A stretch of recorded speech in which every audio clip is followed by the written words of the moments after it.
रोज लड़ाई करत रे भैया कहत रे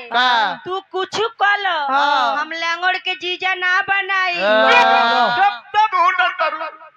एगो साढ़ू के लड़का बा तू पता के गरी लंगड़ बकरी से सेक्स करे तारे सो ए बेटा ना करी है सो अपना माई के ले लाओ ना टैक्स दे दी है हाय गोल बड़े कोनो बात भाई के तो छोड़ी भतीजा ऊ तेल भइल बड़ी ऊ कतरे ए फुआ तू अगर लंगड़ से बियाह करबू त हम फूफा ना कही अब रुआ बताई हम कैसे अपना भाई बाप के बात काट दी ऐसे हम बहाना नहीं की करत हमारे के रुआ भुला जाई बहाना जन करो अब तक करेलू बहाना अरे जाना हो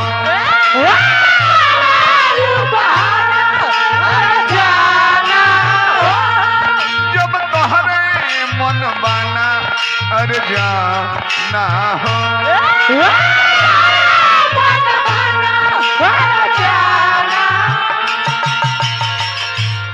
झूठे दोषी माई बाबू के बनो ले बाड़ू झूठे दोषी माई बाबू के बनो ले बाड़ू जगतानी दिल जहाँ लगोले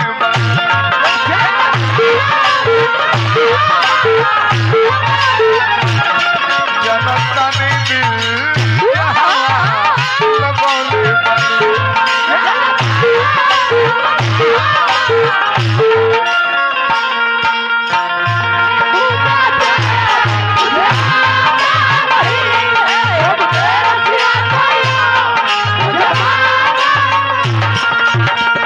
कहीं मुझे प्यार हुआ तो नहीं है कहीं मुझे प्यार हुआ तो नहीं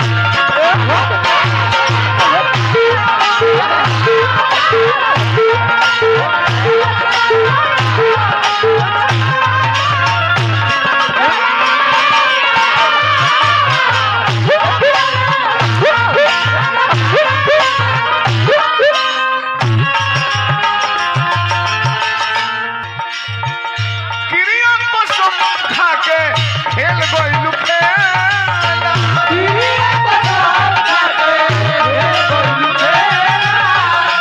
आपन बना के आजू बदलू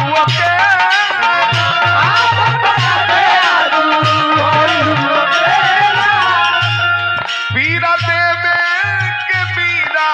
उठौले बाड़ू पीरा देवे के पीरा उठौले बाड़ू जनता ने दिल जहाँ लगोले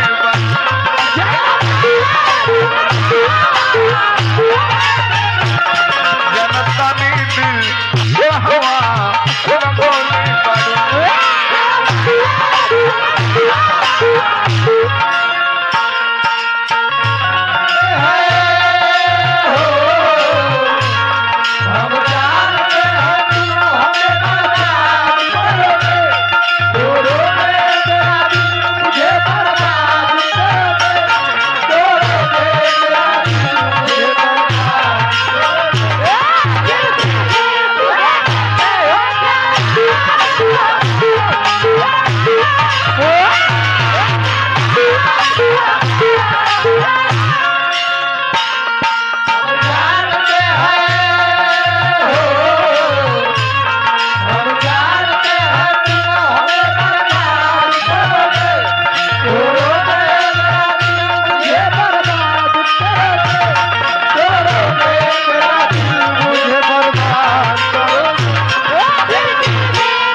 पौने 12 से 12:20 हो गए 35 मिनट हमारे समय पूरी गए अंतिम मंत्र कह के रोकब जाओ हरे हमर भाग्या खुशी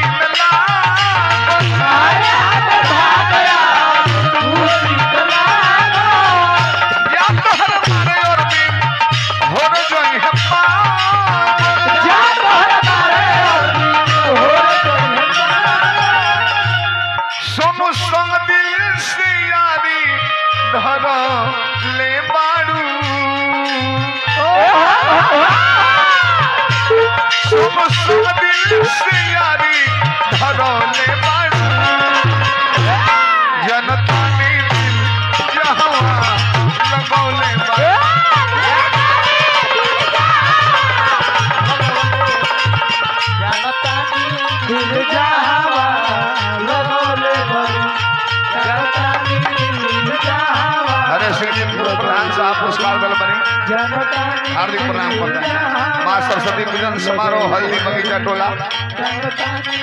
स्थान बाबा के तरफ से बहुत बहुत पुरस्कार।